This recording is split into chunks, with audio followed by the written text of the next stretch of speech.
Hey friends, thanks for joining us here again on Private Club Radio Live, another Tuesday morning, and another couple of great guests coming on. In fact, we've got 3 guests coming on today that are going to join us, and they are here for your live questions and answers.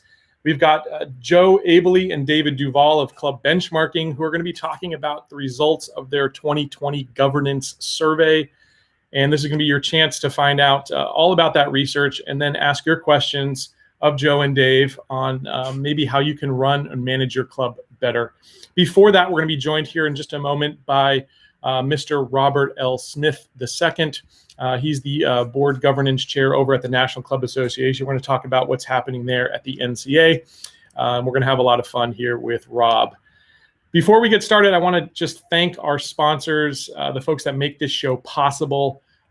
First off, the platform we're using here is called Restream.io, and Restream allows us to simulcast this to different social media platforms across the web. So we're actually simulcasting this on Facebook, we're on LinkedIn, and we're on YouTube with Private Club Radio these days. And it's helped this show actually reach a whole new audience, which has been really exciting.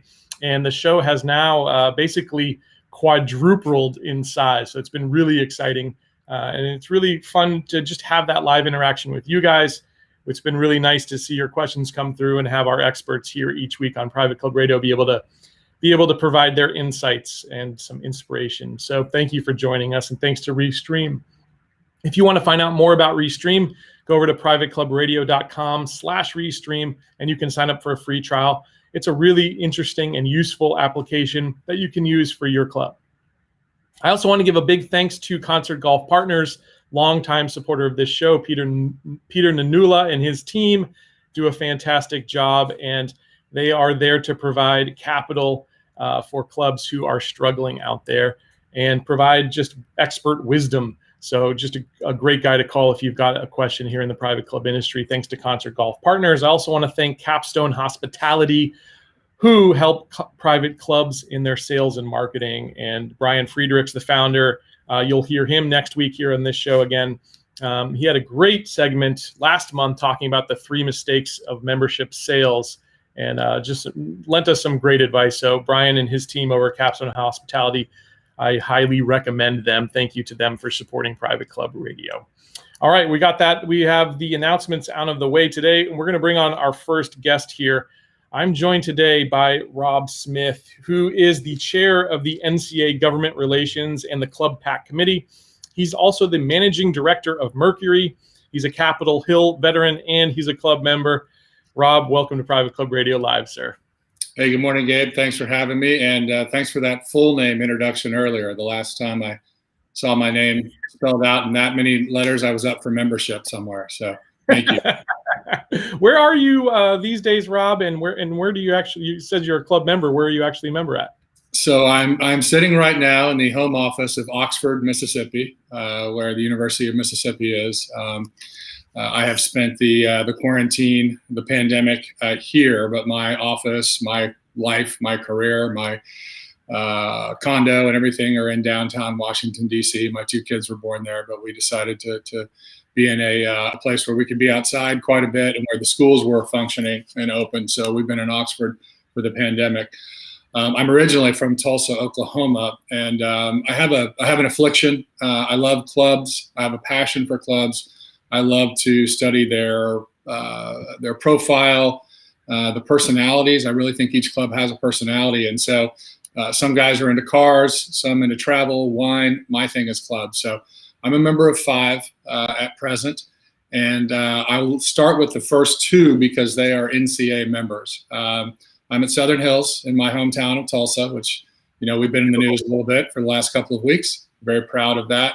Yep. And the job that we're gonna do both at the upcoming senior PGA, but at the PGA in 2022, and the Country Club of Oxford here in my backyard is our 4th tee. So the only club in Mississippi that's an NCA member. I may have had something to do with that.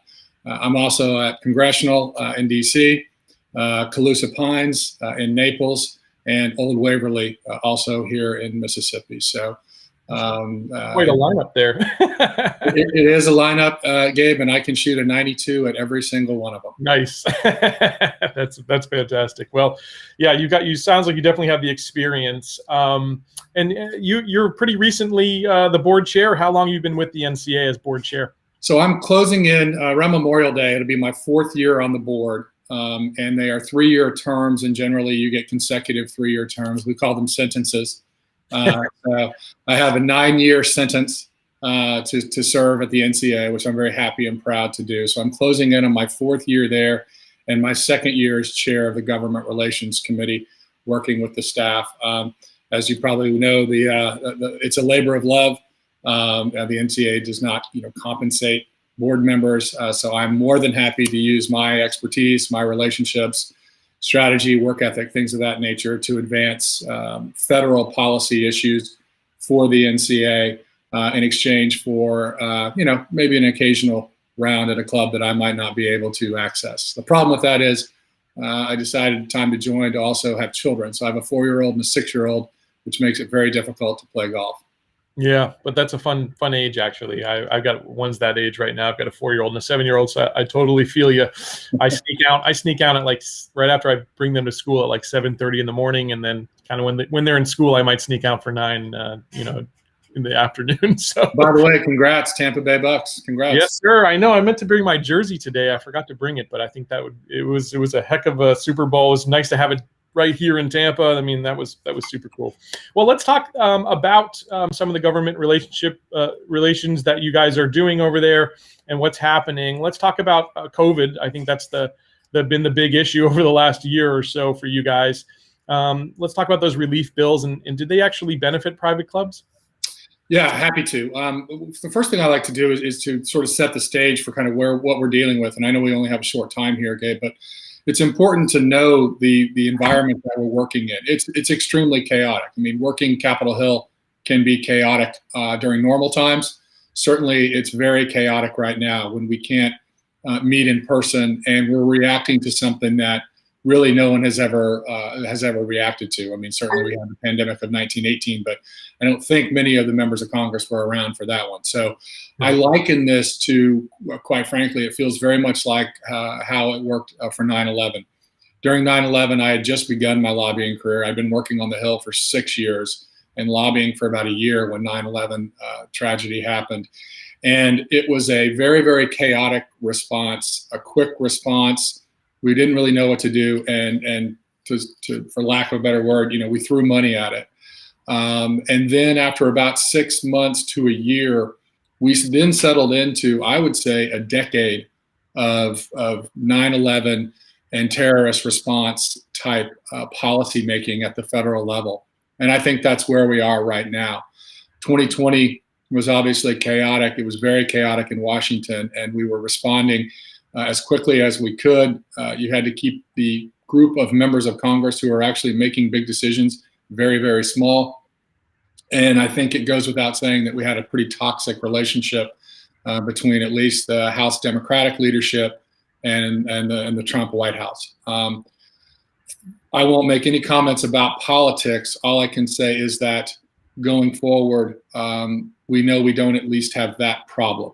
We have a Democratic Senate and a Democratic House that is in line and congruent with what the White House is trying to achieve. You will see little blips here and there, but you won't have the House of Representatives try to spend its entire time and life mission trying to embarrass an administration, which really is what 2020 felt like.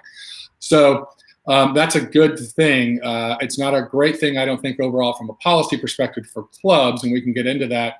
But I just want everyone to understand that there was all this quick reaction, and we have the pending next COVID relief bill, $1.9 trillion that President Biden has proposed. But I think really we're going to see the next 5 to 7 years of policymaking at the federal level. We'll have some type of pandemic preparedness component to it. So let's talk about 2020, Gabe. Right. We worked really, really hard. The NCAA team, coalition partners, CMAA, and golf course owners and superintendents. I mean, we all work together on a lot of issues. PGA Tour, PGA of America, And we all saw what happened with golf writ large. First, we were worried about being open. Then we were worried about whether or not we could even allow guest play because our clubs were so busy, our courses were so busy. I couldn't even get a tee time sometimes. I know a lot of clubs even had to just say no guests. Right. Our member play is so heavy. Now, of course, they're losing a lot of money on events and F&B, but golf is going through the roof. The relief bills that occurred in 2020 were not great for clubs. Obviously, the holy grail for what we were trying to achieve was PPP. We wanted clubs to have access to the Paycheck Protection Program, and we were stymied just about every time. I don't think it was personal. It wasn't. We don't like you. We don't. We're out to get you. We're out to hurt you. But when the members really looked across the board at who they were trying to help, 501c7s, as most private clubs are designated as, weren't high on the list for numerous reasons. One, let's be honest, we have an optics issue. We are private. By definition, members of Congress don't necessarily want to help the quote-unquote rich people who are members of private clubs. The second, and we made so many arguments and so many points. The second piece of the argument was always, well, you have a dues stream. You still have your dues. You have revenue coming in. So that was a challenge. And so in 2020, we were not able to get private clubs eligible for PPP. We know that some clubs took PPP. We advise against that. But if you did it, hopefully you're working with your accountant and your treasurer and your board and your GM to cover your bases for having done that. There were some things around the edges that were taken care of, the employee retention tax credit and things along that nature. And hopefully your GM and your CFO and your accounting firm are aware of how to take advantage of that. You're no longer required to take paid sick leave, although there is a movement afoot in Congress to make paid family and medical leave, paid sick leave permanent across the board. So we were frustrated last year, and we worked really, really hard, and we tried to make the economic cases, how many people our clubs employ, right? Particularly when you talk about the effect that the pandemic has had on minority employment, and you look at our clubs heavily rely on minority employment, and we still couldn't get over the finish line. Right. So what's the prospect then for this year, Rob, and how can we change that, and how can we make things better for clubs? Yeah, great question. The NCAA staff and I right now are actually, as of this morning, an hour ago, going through the framework agreement that the House and Senate passed late last week. It's a term that some people may be hearing now for the first time. It's called budget reconciliation. And usually you think about reconciling, that can be a good thing. But in this case, reconciling just means you're able to change the rules to where you don't necessarily need a 60-vote majority in the Senate. It'd be like the board at your club changing the rules to get something passed and bringing the GM at the last minute to cast the tying vote. Right. We are thumbing through it right now. We are feverishly looking through it line by line. We are cautiously optimistic, but we're not ready to fully commit that we think we see something in the language that may be of benefit to private clubs with respect to PPP. I am not ready on this time. Maybe you'll have me back or something like that. But I'm not ready at this time to fully say we have the win. Yeah. But we are looking very closely at some language included in that framework legislation. And again, it's a framework. It's going to take a few more weeks before this thing goes to the White House and becomes law. We're looking very closely at it, and we think we may have something for private clubs there. I bet it's been a yeoman's effort from you guys and the team there, everyone at the NCA. I think this is exactly the reason why folks should consider joining Club PAC. You chair the Club PAC committee there. Talk to us before I let you go, Rob, on why Club PAC is so important and why people should get involved in that. Well, to that question, and then the question you asked a minute ago, what do we learn throughout this? I mean, we really kind of codified an understanding that we probably knew all along, which is that when we're in a firefight and we're in a foxhole, members of Congress, we're not going to be the first people that they reach into the foxhole and pull out. We have an optics issue with respect to ownership, being private. And so going forward, I'm going to encourage, and we're going to encourage, we've done this in the past, boards and GMs to try to engage their members of Congress, both in the House and the Senate, and talk about what they do there at their club. You're no different than any other employer in their district, right? You employ people. You employ people that pay rent. You employ people that pay mortgages, and you drive an economic base. I mean, congressional, I think we have 600 employees when we're going full guns. I mean, major economic center. So inviting a member, all of your members of your clubs obviously have relationships with members of Congress. They're just those types of people. They're civic minded. So we're going to encourage people to going forward, please try to engage your members of Congress and talk about this, because we need people from the front lines thinking about clubs in a different way. We're environmental stewards. We have good labor standards, things of that nature. We're good employees. We're good places to work. As far as Club PAC goes, a lot right now overall in Washington about political money, whether or not companies or big-time PAC players are going to participate in members of Congress who perhaps did not vote to certify the election on January 6th. That's something that I think Club PAC, we're talking about it, but we're not a huge PAC. We're not a $1 million PAC. We don't have a lot of people asking us. We try to really pick and choose the people that we want to work with, the people that we want to support, to make sure that we really get their ear and really get them to understand what it is that we're trying to achieve on tax policy, environmental policy, immigration policy, and labor policy. And one headline for your listeners in particular is that because of the margins in Congress for the next 2 years at least, the slim margin in the House and the Senate, I think that we are less worried about traditional legislation. We are less worried about big bills moving through Congress that are going to have a deleterious effect on clubs. We are more focused this time around on regulations.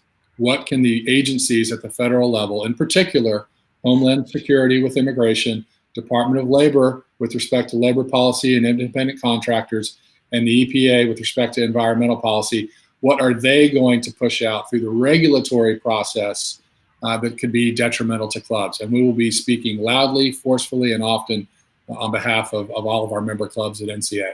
We appreciate the work you guys are doing over there, and I absolutely direct folks to check out nationalclub.org to check out all of the things that NCA is working on. Not only are they working on the government relations side, but they're providing extremely beneficial education to the entire industry. And from all of us here, we just want to say thank you, Rob, for what you guys in the NCA are doing. Thanks so much for joining us, sir. My pleasure.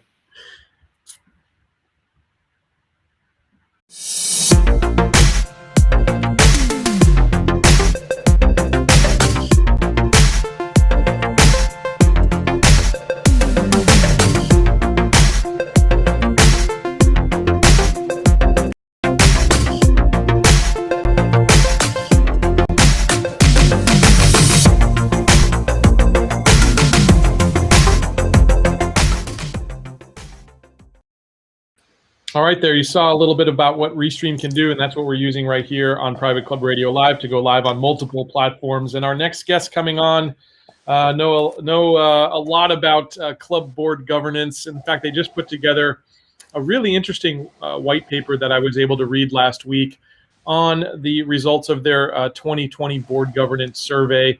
Sometimes you're reading some of these things and you're almost scratching your head at the data. So I'm really looking forward to getting these two gentlemen on. We're joined today by Joe Abley and David Duval of Club Benchmarking. Gentlemen, welcome. How are you guys doing today? Good. Well, Gabe, thank you for having us. Dave, Although it's going to snow. Oh, yeah. Oh, gosh. Again. And we stole your quarterback and won the Super Bowl. So it's a double. Well, Dave, I want to lead off with you and just talk about the board governance survey and just give us a little background on that for me, sir. Sure. Joe and I have traveled very similar paths, both in our primary careers and board activities outside of the club world with corporate board work, not-for-profits, homeowners associations, and the like. But we both joined our neighboring club boards about about 15 years ago now. And it didn't take us too long to realize that we didn't know what we didn't know, and really nothing in our lives had totally prepared us for club board work. It's a little bit different, I think, as we all know now. But we organized a peer group of about a dozen or so of the strongest clubs in Greater Boston back in the day. And we got the general managers and sometimes controllers and officers of the clubs together for dinner and drinks a couple of times a year. And we talked about practices and finances and the little cross-fertilization going on. We learned from each other. Over time, we started to make a list of that club did this, that club did that. It's better than what we did. And before long, we had a checklist of good practices. And then we have since developed that into our best practices survey.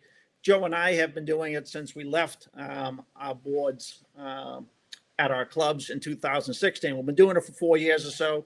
And we joined club benchmarking last September and have taken it up a notch with a much larger audience. So that's kind of a background of how it came about. But it's a 100 or so question survey. Yes, no, not sure, very quick to answer. And we get some insights both at the industry level and at the individual club level when we do that. And often within a club, the board members have very different perspectives on this very same question. Right. Did you guys have a thesis going into this? And I'll direct this at you, Joe. Did you have kind of an idea of what you'd glean from it, or did the results just you were just kind of seeing what was going to happen there? I mean, except for the fact that in a lot of instances, a prevalence of no answers correlates to less than optimal financial results. And we had seen that from our surveys from 2017 and 2018. But what really surprised us was within boards, the number of respondents that were not sure on questions that you would think they'd be sure about. One that caused us a little bit of a chuckle was, how many women are on your board? And you know, others, do you have debt? Is the amount of the debt greater than your annual dues, that sort of thing. And it sort of struck us as we went through all of the survey results, all of the no's, all of the not sure's, as Dave said, all of the lack of alignment within boards. There's really a need for orientations, industry-specific, deep orientations, so that the directors can fulfill their duty of care. So they literally didn't know how many women were sitting on the board or what the financial position of the club was. And that came up more than once. Wow. That's scary. That's really scary. Yeah, that's what I was saying about some head-scratching data there that you guys put in terms of, you often found, I suppose, Dave, that you could have a completely different perspective on the same data when they were looking at it as well? Absolutely. And we use the survey when we do at the individual club level work. We have a separate survey go out to all the board members. We get them all to answer. We get the general manager to answer so we can compare answers across the board members and versus the general manager. And there's very little consistency in most cases across the answers, which obviously is a problem. It takes great consistency in understanding and great consistency in implementation to run a club well over time in order to achieve some disciplined governance. Was there any differences between maybe the high-end clubs and the middle of the market and lower-end clubs, or were they all pretty much the same in terms of really not being on the same page? Well, was the size or the success of the club? Well, the success of the club, we had more of a prevalence of yes answers, but the absolute size of the club, no, it ran from big clubs to small clubs. Geographically, it didn't matter. It was kind of consistently inconsistent across all clubs. Wow, that's incredible. What were some of the other big takeaways? And maybe we can shift over to the positive side. What's the sorts of things did you guys glean from this that were good and maybe shed a good light on what's happening here? Often you find it in the comments section where a light bulb goes off. People say, boy, this was good. This is a great checklist. This highlights some things we ought to be working on. We've had a lot of board members saying, boy, I don't know what I should know to be an effective board member. So I do think some realizations, happened or occurred during the process. And I'd also say it was pretty clear that clubs that had a prevalence of yes answers, minimum of not sures, alignment between board members, alignment with the general managers, tended to have capital levies, their capital income, equal or exceed their obligatory capital expenditure spending and their debt service. Wow. So, I guess if you're seeing clubs in that position, what's generally going to be your advice, or what's the next course of action that you would suggest? Dave, I'll direct that one to you. Orientations we think are critical. Industry-specific orientations covering legal responsibilities, their business responsibilities. We cover some lessons learned. Some of the stuff seems second nature to many who have been in the industry, but they're revelations to most new and sometimes returning board members. Getting people up to speed quickly on what plans are in place, why those plans were put in place, understanding finances. We have a fully developed program, but we think board orientation is an absolute necessity, and it's an annual event, and it's not just for new members. You've got to get everyone on the same page. You don't spend a lot of time together during the year. You need everyone rowing in the same direction, and the terms are not long, so you need to compress the learning curve. Yeah, were you able to find out what has the median average of board terms moved up? We heard Robert on the last segment saying that when he joined the NCA board, that's a 9-year commitment. Have you seen that in general the industry has shifted to longer terms, or are we still at those 2-3 year terms in general? I haven't seen anything that suggests there's a lengthening of the terms. They're kind of all over the lot. So in Robert's case, they have 3-3-year terms. There's a lot of clubs that have 3 years and you're off. Some have 3 years and you can serve for another 3. Some with 4 years. Some with 2 years. I think as we learn, I think the longer the better without getting stale, so that people learn and there can be a degree of consistency in the governance of a club. But I don't know, Dave. I haven't seen a lengthening. I haven't seen a change. I guess between the 2, 3, 4 multiple terms, and the other one would be a single 3-year term, but a separate officer track. So officers could stay beyond the 3-year term in a separate track.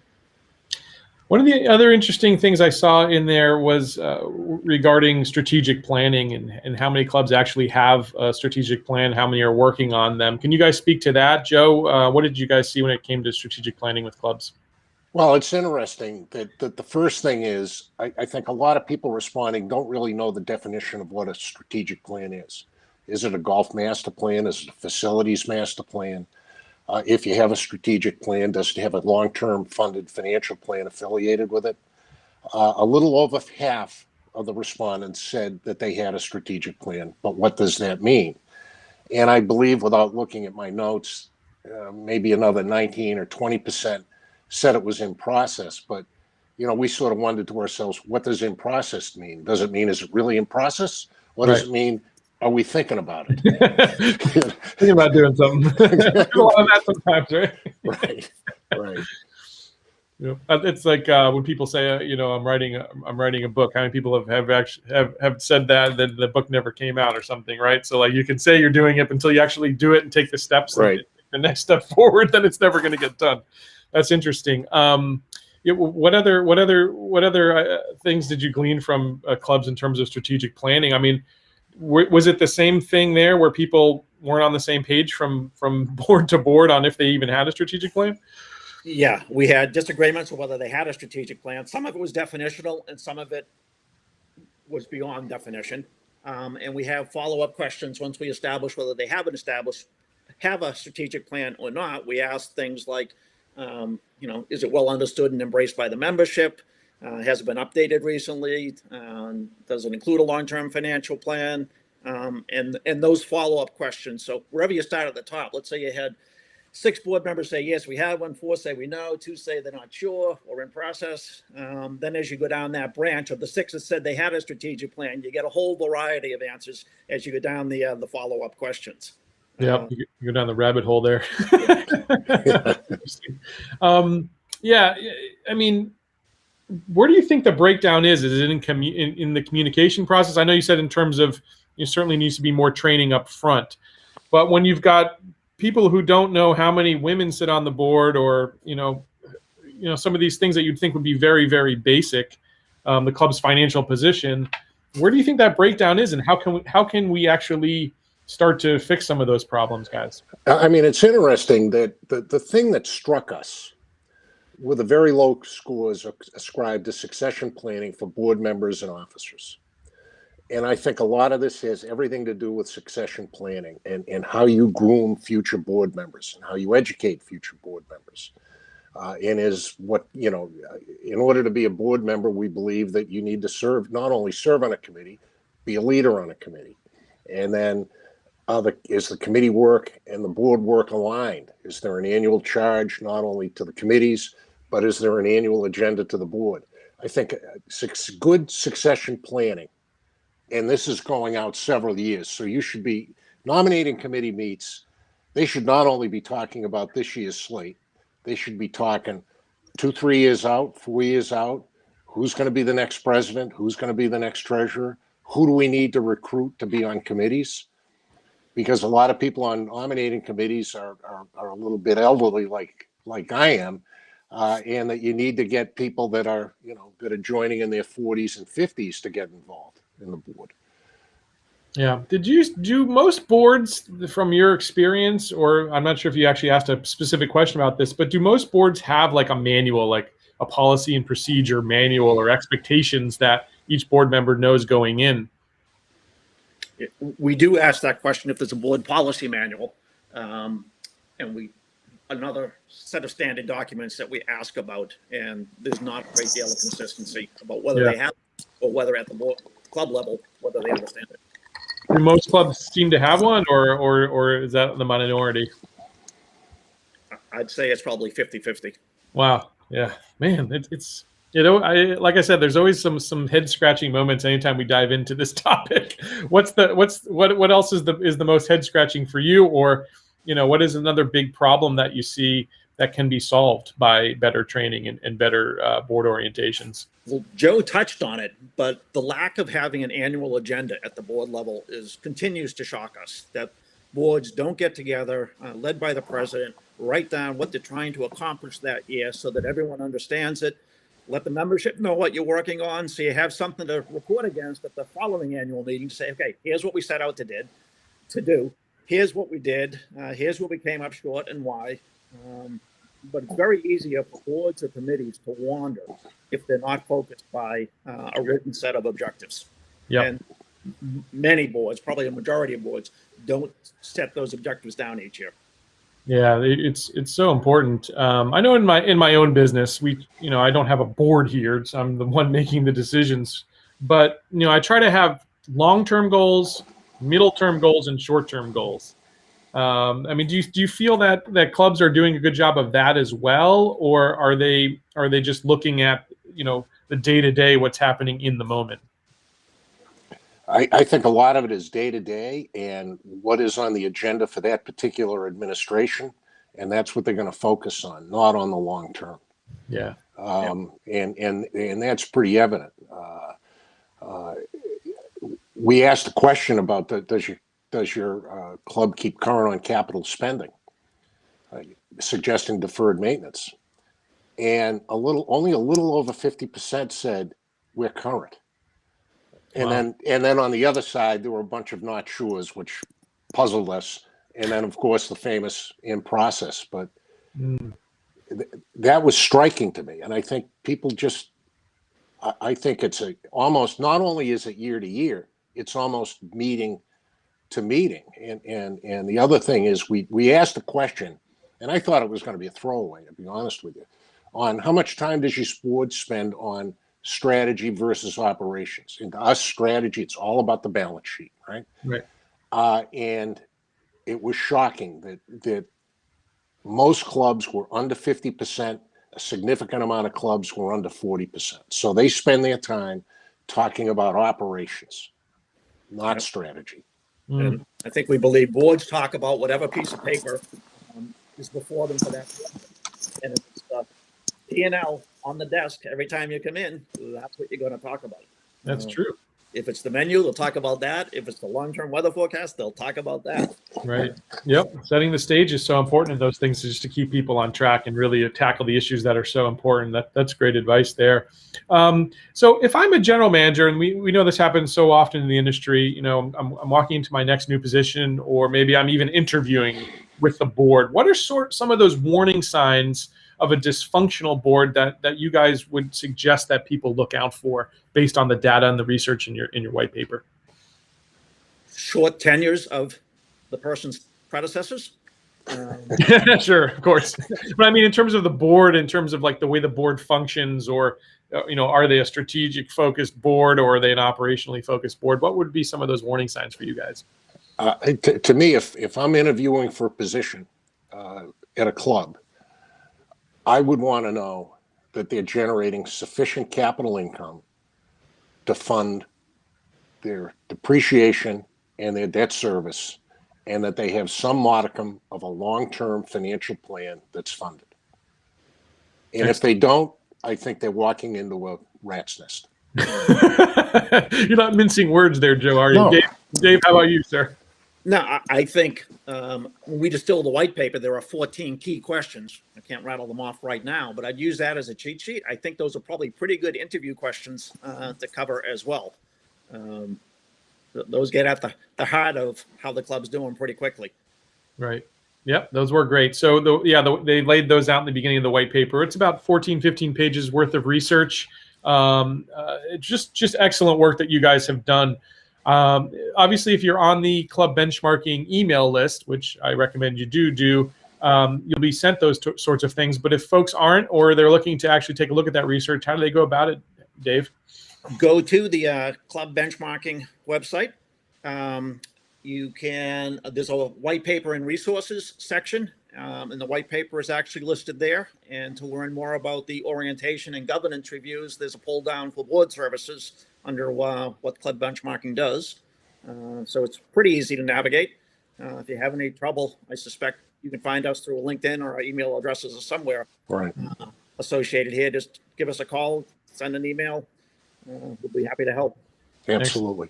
Yeah, guys, any parting shots here, or any big plans for you guys in 2021? We're going to try and find a new quarterback for New England. Okay. Yeah, you got to be scratching your heads after Sunday, right? And a couple of receivers. Yeah, that was always Brady's problem. Honestly, was like he never really had the right weapons there. Yet he somehow overcame it. So to have that receiving core they had here, and Leonard Fournette at running back, that was a treat. So we're definitely lucky. We're counting our blessings here in Tampa, and we thank you guys up there that gave him to us. In fact, I think I'm going to be starting the First Church of Tom Brady. The first service will be Sunday at 10 a.m. So if anyone wants to join me, we can go worship at the altar of Tom Brady this week. Guys, I enjoyed it. Thank you so much for your time. Definitely check out benchmarking.com. Get involved with their email list. Get on the email list there. There's an easy way to do it on the website. And we appreciate your guys' time. Thank you so much for joining us. All right, take care, Gabe. Have a good day. Bye.